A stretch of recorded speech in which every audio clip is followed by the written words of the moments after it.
Cântă Bogdan și De Santo, melodia lui Teno, ce mișto! Frumoasă, frumoasă, tu mă omori frumoasă. Ah, ce ți-aș face, de te-aș prinde, ce ți-aș face. Frumoasă, frumoasă, tu mă omori frumoasă. Ah, ce ți-aș face, vai, vai, vai, ah, ce ți-aș face.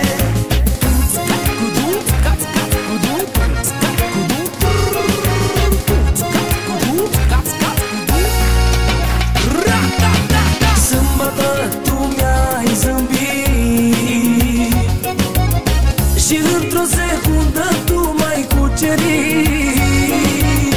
Tu ai ceva special în privirea ta. Oricât la tine m-aș uita, eu nu m-aș sătura. Frumoasă, frumoasă, tu mă omori frumoasă. Ah, ce ți-aș face, de te-aș prinde, ce ți-aș face. Frumoasă, frumoasă, tu mă omori frumoasă. Vai, vai, vai, ah, ce ți-aș face.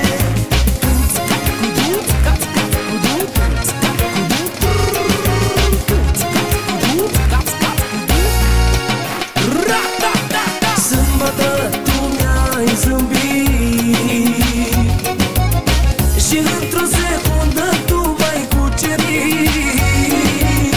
Tu ai ceva special în privirea ta. Oricât la tine m-aș uita, eu nu m-aș sătura. Hai Bogdane cu refrenul! Frumoasă, frumoasă, tu mă omori frumoasă. Ah, ce ți-aș face, de te-aș prinde, ce ți-aș face. Frumoasă, frumoasă, tu mă omori frumoasă. Ah, ce ți-aș face, vai, vai, vai, ah, ce ți-aș face.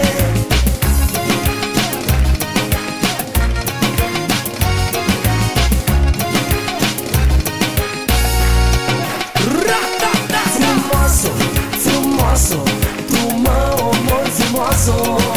Ah, ce ți-aș face, de te-aș prinde, ce ți-aș face. Frumoasă, frumoasă, tu mă omori frumoasă. Ah, ce ți-aș face, vai, vai, vai.